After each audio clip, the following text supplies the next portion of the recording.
¿Es el micrófono? Ah, no, está bien, está bien. Muy buenos días a todas, a todos, senadoras, senadores, diputados, diputadas. Es siempre un gusto, realmente lo digo, un gusto para el Coneval venir al Congreso. Cada vez que nos han hecho el favor de invitarnos, es una gran oportunidad para platicar, para debatir sobre temas bien relevantes del país, como son la pobreza extrema y todos los elementos que están al interior de esta visión de la pobreza. Yo veo, honestamente, desde aquellas primeras invitaciones que nos hacían en el año 2007, 2006, en las cuales el Coneval tenía incluso muy poco que decir, porque iba empezando el Coneval, hasta ahora que el Coneval tiene muchas más elementos para analizar el desarrollo social y el desarrollo económico, y además mucho más interés en todas y todos ustedes por estos datos. Por lo tanto, a nombre de los consejeros del Coneval, les agradecemos mucho la participación. Y yo creo que, en especial, quiero agradecerle al senador Armando Ríos Peter, al senador Daniel y a la senadora Mariana González del Campo la invitación. Y yo creo que hace unos años, hace algunas décadas, era prácticamente impensable una reunión como estas, decíamos, porque ni siquiera había una medición de pobreza oficial, no había un sistema de evaluaciones de manera sistemática. Pero debido al acuerdo unánime del Congreso en el año 2004, se crea al Coneval, se le da autonomía técnica y de gestión, y se le dan dos objetivos: medir pobreza y evaluar la política social de manera objetiva, de manera clara, y por lo tanto el Coneval lo que ha venido haciendo desde ese inicio en 2006 es dar información objetiva de las cosas en las que vamos bien como país, porque este país tiene elementos en donde hay que reconocer avances importantes, y también en los puntos en donde el país tiene todavía retos importantes que también hay que reconocer.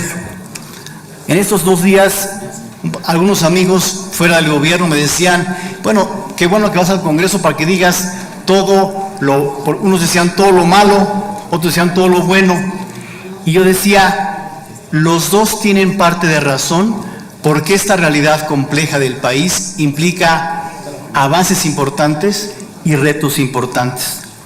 De hecho, esta reunión tiene sentido también porque hemos sabido madurar como actores políticos ante la inminencia de la medición y la evaluación. En estas últimas semanas nos hemos reunido y dialogado con la Presidencia de la República, con Sedesol, con el gobierno, el gobernador de Coahuila, en Chihuahua, en Morelos, con Puebla, con Chiapas, Zacatecas, Jalisco, con la Secretaría de Salud, con miembros del Congreso, y realmente lo que uno puede ver es el objetivo central de entender las mediciones. Si hay dudas, por supuesto, se aclaran, pero especialmente las ganas de mejorar el país de todos los actores ante evidencia relevante, y eso también hace a este encuentro muy valioso. Este encuentro en el Congreso es un encuentro que busca mejorar al país, entenderlo mejor, más allá de procesos políticos. Ya tenemos un conjunto de mediciones, incluyendo las recientes de la medición de pobreza, incluyendo la reciente evaluación de la cruzada, en el cual tenemos un conjunto de información importante. Es más, decíamos, previo a la aparición de la encuesta del INEGI hace ya casi 2 meses, decíamos que ya teníamos información suficiente para poder saber el país por dónde iba. Si ustedes recuerdan, el Coneval tiene una medición trimestral a partir de los datos del INEGI de ocupación y empleo, que nos dan un termómetro trimestral para decir cómo nos está yendo a las y los mexicanos en materia de poder adquisitivo, y por lo tanto no es necesario siempre esperarnos 2 años a que aparezca la medición de pobreza, porque podemos ir viendo cómo estamos. De hecho, de eso vamos a hablar entonces ahorita. Y decíamos en ese momento, con la información que teníamos antes y con la que hoy tenemos, se comprueban dos elementos fundamentales a los cuales me voy a referir de manera permanente en esta plática. Uno, avances importantes en coberturas básicas desde hace muchos años, especialmente a la población con menos ingresos, y un reto en el ingreso de las familias que prácticamente no ha cambiado en 30 años. Si uno ve la forma de medir pobreza que tiene el Coneval, la siguiente por favor, es importante recordar este diagrama que ya es un diagrama común en el Coneval y con el cual hemos platicado con varios de ustedes cómo se mide la pobreza. Ese esquema tiene claro un par de cosas. Uno, la pobreza y adentro de ella la pobreza extrema se combaten con dos tipos de políticas. La política social que reduce carencias sociales en materia de educación, salud, seguridad social, vivienda, servicios básicos en la vivienda y alimentación. Y la política económica o el avance económico del país que busca que los ingresos de las y los mexicanos se incrementen. Ningún país ha podido reducir la pobreza solamente haciendo una de las dos políticas, o la social o la económica. Las dos tienen que ir de la mano. Debido a que esos 2 años de medición son para nosotros una foto muy precisa de lo que ha sucedido en los últimos prácticamente 25 años del país, me parece que para entender el contexto podemos ver lo que ha pasado en ese periodo, estos 2 años, como un ejemplo de ese proceso. Si le das la siguiente, uno puede ver esto que está en sus pantallas, es la evolución de las carencias sociales que son parte de la medición de pobreza desde el año 90 al 2014. Prácticamente todas ellas han tenido reducciones. Es decir, si algo ha hecho bien el Estado mexicano, y me refiero al Estado mexicano porque eso es un conjunto de gobiernos y también decisiones del Congreso, ha sido coberturas básicas a mexicanos y mexicanas, especialmente en la población más pobre, para abatir rezagos de salud, rezagos de vivienda, servicios básicos en la vivienda, educación e incluso de las más complicadas de las carencias que son las de seguridad social, que es la más alta que ustedes pueden ver. Aún ahí ha habido avances en estos últimos años. Por lo tanto, un gran elemento histórico que se refleja también en estos 2 años es este avance en coberturas básicas en la población que menos tiene. Sin embargo, la siguiente, también de manera de los últimos 20 años, lo que vemos ahí es el ingreso corriente total por persona en las familias desde el 92 al 2014. Y como ustedes pueden ver, lo que podemos observar es ese ingreso ha tenido vaivenes, en buena parte producto de elementos económicos y crisis económicas, pero de punta a punta del 92 al 2014, este ingreso de las y los mexicanas es prácticamente el mismo. Es decir, es muy difícil pensar en reducir pobreza sistemáticamente de largo plazo cuando tenemos un poco avance del ingreso en los últimos 25 o 30 años. Y la siguiente nos muestra el reflejo de ese avance o esa evolución de los ingresos cuando medimos pobreza solamente con ingreso. Esa gráfica nos muestra la pobreza solamente por ingresos, antes se llamaba de patrimonio, hoy es la línea de bienestar y su reflejo en el ingreso de los mexicanos. La pobreza es prácticamente la misma en 92 que en 2014, con vaivenes importantes. Es decir, es impensable bajar la pobreza si no tenemos actividad económica.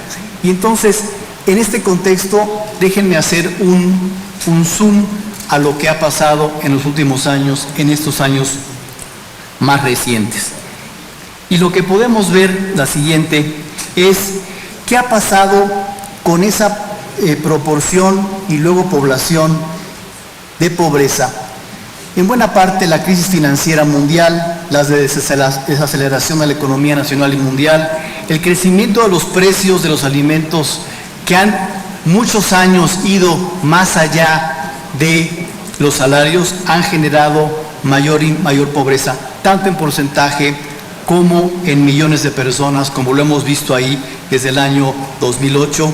En esos últimos 2 años nos referimos hasta a ese incremento del 1.98 millones de personas, pero que tiene que ver en buena parte con cómo al ingreso le ha ido en su conjunto. La siguiente, lo que el INEGI nos dice es, en estos 2 años hubo una reducción de 3.5% del ingreso de la población, que en buena parte explica ese aumento de la pobreza, pero también, y eso es bien importante decirlo porque son las 2 formas en las que el Coneval está analizando lo que está pasando, un incremento importante del ingreso de la población con menos ingresos. Hubo un incremento de 2.1% del ingreso de las familias que menos tienen. Y ese también ha sido un elemento fundamental de la economía del Estado mexicano en los últimos años. Básicamente la razón de ese incremento de los ingresos del primer decil son transferencias gubernamentales. Parecería entonces que la dinámica nacional tiene 2 pistas diferentes.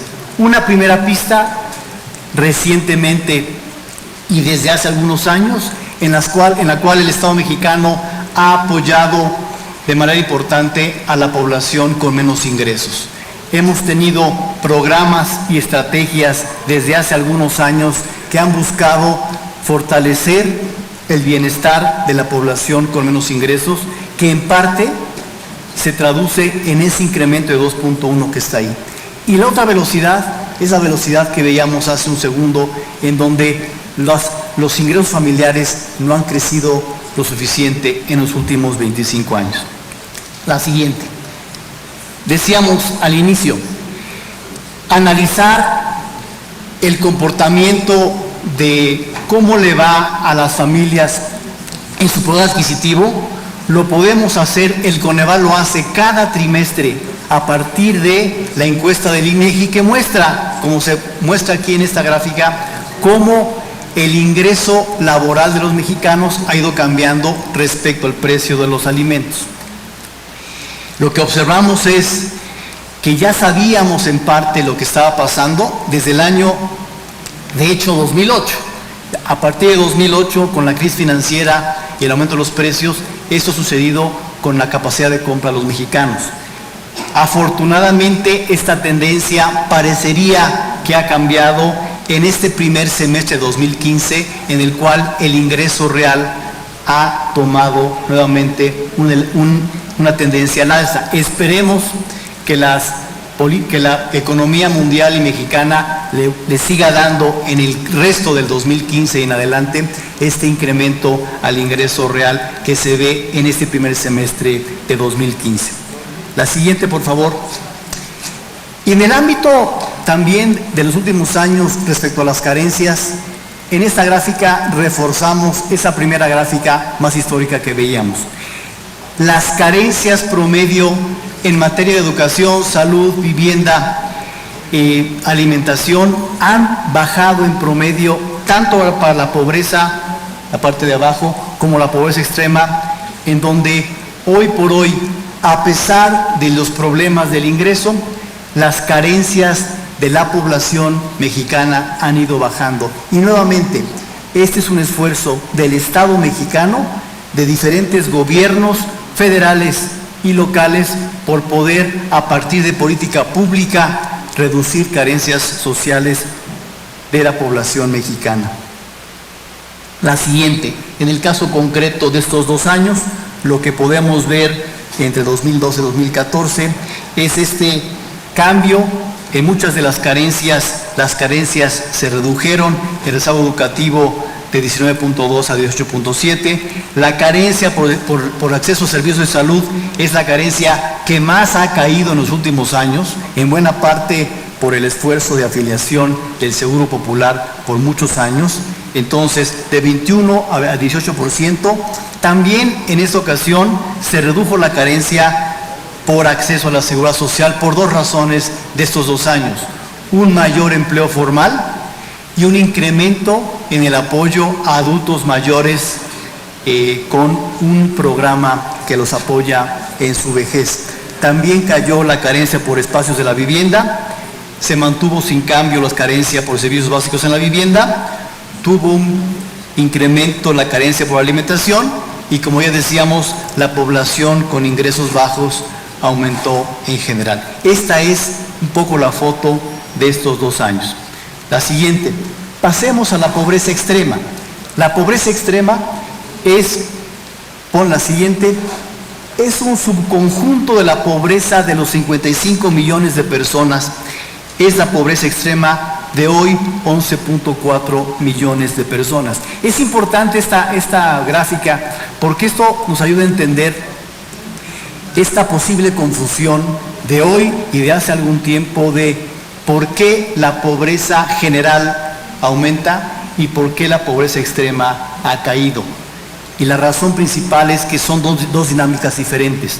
En la primera, en la pobreza extrema, decíamos hace un segundo, el Estado mexicano ha invertido recursos importantes para fortalecer la economía y los servicios de la población en pobreza extrema. Eso ha sido cierto hoy y hace varios años. Por lo tanto, en general, lo que podemos ver en la pobreza extrema es que ha ido cayendo, pero siempre se dijo desde que empezó el programa Progresa, después Prospera, después Oportunidad Segura Prospera, siempre se dijo en cualquier esfuerzo de focalización que mejora a la población más pobre, el gran complemento siempre fue y siempre debe ser la actividad económica. Ese fue el prerequisito para haber diseñado Progresa en el año, desde que se diseñó en 1992, era apoyemos a la población que menos tiene para que la actividad económica sea el complemento de esas familias. Y por esa razón, dado que la actividad económica por muchos años no ha crecido lo suficientemente bien, tenemos este elemento en el cual la extrema baja prácticamente cada año y la otra al menos se ha mantenido estable o incluso ha crecido. La siguiente, por favor. Por ejemplo, si hacemos un análisis de lo que pasó en esos 2 años, a las carencias que mide la pobreza solamente en la población que gana menos, el primer decil de la población, el decil con menos ingreso, vemos reducción de carencias, es decir, aumento de cobertura prácticamente en todos los ámbitos, inclusive el acceso a la alimentación. Cayó la carencia por acceso a la alimentación, cayó la carencia por calidad de espacios de la vivienda, cayó la carencia por seguridad social, excepto en la carencia por acceso a los servicios básicos de la vivienda. Esto fue lo que pasó en este sector de la población, que es el más pobre, el pobre extremo. La siguiente. Y eso nos ayuda a entender, decíamos, la evolución de la pobreza extrema, en porcentaje, en las columnas, y en números en la parte de arriba, en número de personas. El incremento que vemos fue en buena parte la crisis financiera mundial que nos pegó de manera importante al país, pero a partir de eso, incluso del 10.6 al 9.5, la pobreza extrema ha ido cayendo. Un esfuerzo importante del Estado mexicano por apoyar a la población que menos lo tiene, y esta cae de 11.5 a 11.4 en estos últimos 2 años. Entonces, esto es lo que estamos viendo en 2 formas de ver a la población. Y la siguiente, y ya casi para terminar, la siguiente, por favor. Lo que hicimos en el estudio para analizar los resultados intermedios de la Cruzada Nacional contra el Hambre fue lo siguiente. Este es un estudio que es parte de una evaluación de largo plazo de la Cruzada Nacional contra el Hambre, que empezó en el año 2013 hicimos la primera evaluación de diseño. Vamos a terminar desde nuestro punto de vista en el año 2018-19, cuando veamos todo el proceso de todo el sexenio. Y esto resulta en la medición intermedia. Simplemente para seguir entendiendo lo que estamos haciendo, lo que hicimos en la cruzada, es lo siguiente. Ahí tenemos a la población en pobreza. La siguiente, la población en pobreza extrema, que ya dijimos que está ahí. Y la siguiente, de acuerdo a la Cruzada Nacional contra el Hambre, la población objetivo a la que va a llegar es a la población que es pobre extrema y que tiene carencia alimentaria. Son 7 millones máximo la población objetivo.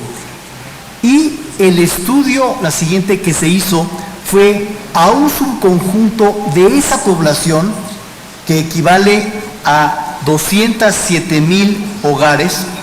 Hicimos un estudio de la siguiente manera. Fuimos a ver qué población había entrado en la Cruzada Nacional contra el Hambre en los años 2013-2014 en los 400 municipios originales, que hayamos estado seguros de que son parte de la Cruzada con algún programa, y que pudimos como Coneval tener la dirección para irlos a buscar posteriormente. Hay población que no pudimos encontrar, y encontramos esta población con un marco de 207,000 hogares. Por lo tanto, ¿qué hicimos? Hicimos lo siguiente, si la Cruzada encontró y está coordinando adecuadamente bien cuando los encuentra a la población objetivo, cuando los encuentra esta población, la coordinación ha implicado varias dependencias y varios programas, máximo 90, llegando a esta población en pobreza extrema con carencia alimentaria. Es decir, después de un año, año y medio, esta población ha recibido muchos programas sociales, incluso económicos, y por eso es la siguiente. El resultado que tenemos es de esta naturaleza. De esa población que tenía carencias del tamaño que están ahí puestos, 32.7 en el estado educativo, 32.9 en carencia por salud, 97.6% de seguridad social, que es la más alta en todo el país de todas maneras, y el 100% de carencia alimentaria, prácticamente por definición. Es por definición porque la población objetivo de la Cruzada, de acuerdo a la Sedesol, es población con pobreza extrema y que tenga carencia alimentaria, por eso el 100% esa era la población. Después de año y medio de varios programas, a estos 207,000 hogares, esta muestra solamente es 207,000 hogares, esos son los resultados que observamos, una reducción sobre todo importante en dos grandes rubros. En salud, por un efecto concreto de la afiliación del Seguro Popular, y por la carencia alimentaria a la cual se llegó por varios programas, especialmente Prospera, el programa alimentario, comedores, y también de manera indirecta el Seguro Popular. Este es el resultado de una estrategia que, como decíamos al principio, es parte de este esfuerzo del Estado mexicano por darle a la población en pobreza extrema bienestar a un grupo acotado de esta población en pobreza extrema. Y por eso, en buena parte, el quehacer de esa estrategia ayuda a entender esta reducción en pobreza extrema con este elemento en el cual el Estado mexicano ha buscado resolver el problema de la población que menos tiene.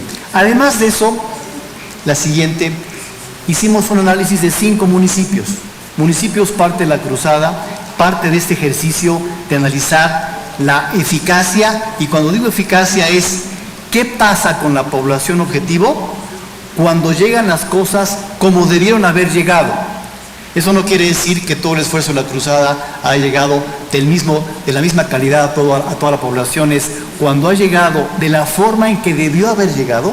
Lo que se observa en 5 municipios de la Cruzada: Sinancantán, Chiapas, Huachochi, Martín Tecuilapan, San Felipe, Progreso y Tehuacán, es que en todos ellos 2010, 2014, no todo, Es la cruzada, por supuesto, la mitad del tiempo es la cruzada, el resto es la dinámica que ya traía los municipios 2010-2012.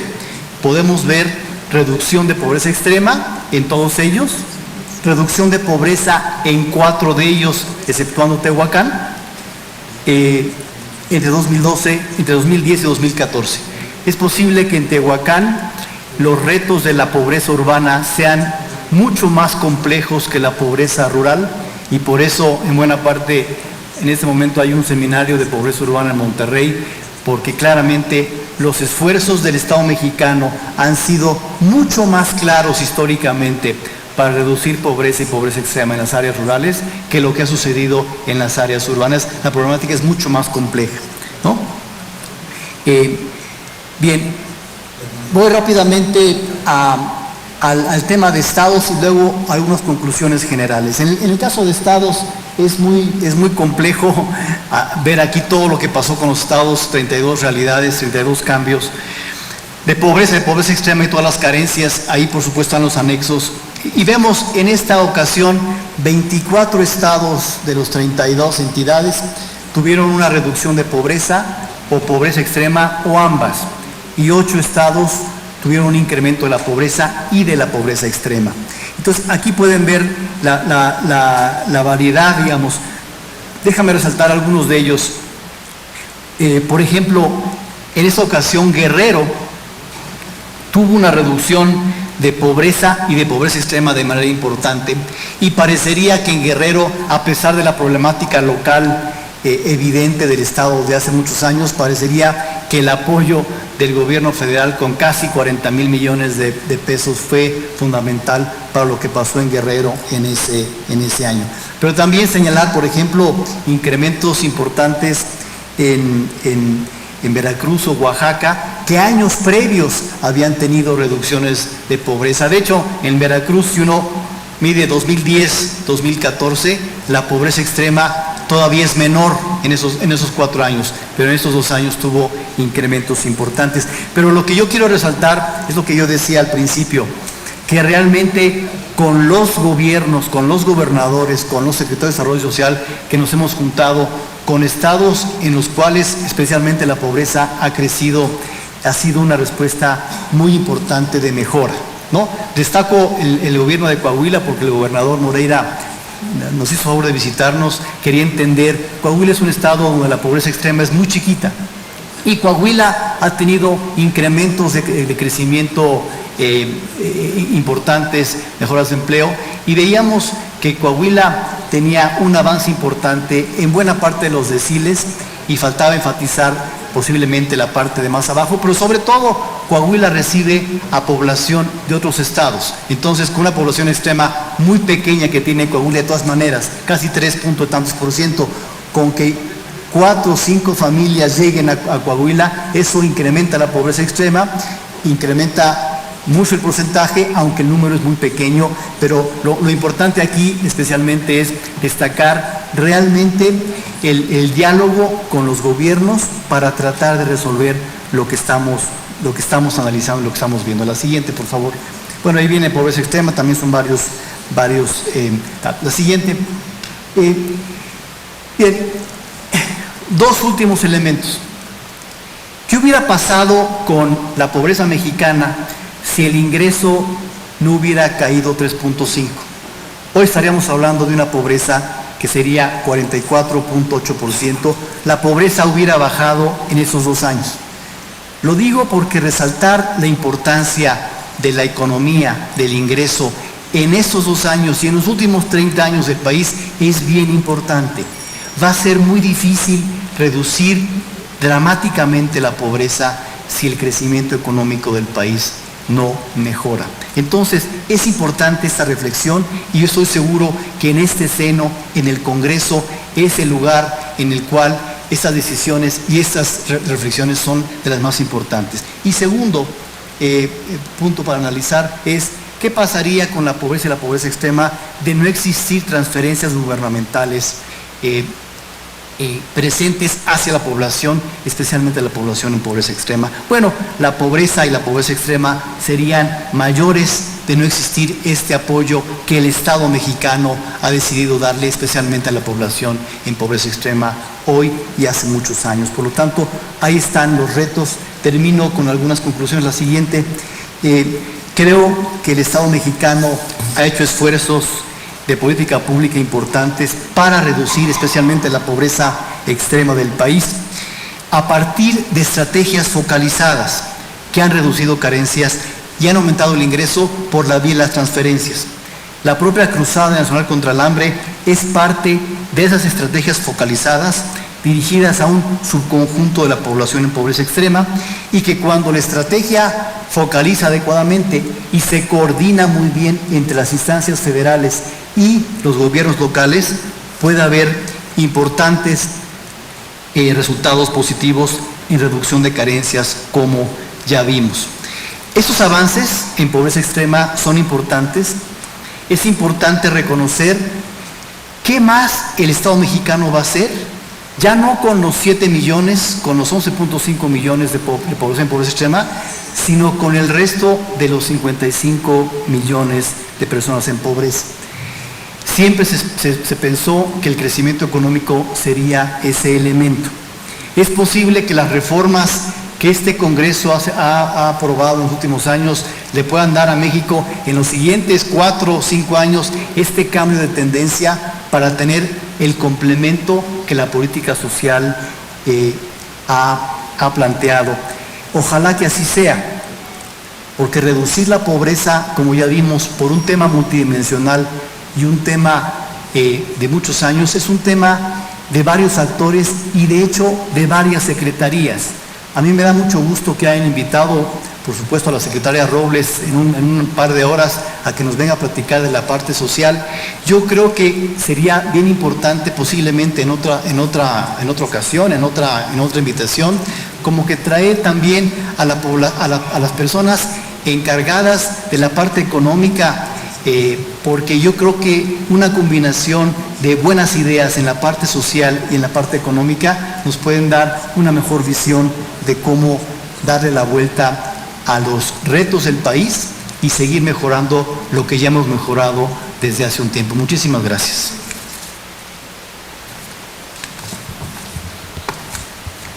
Muchas gracias, doctor.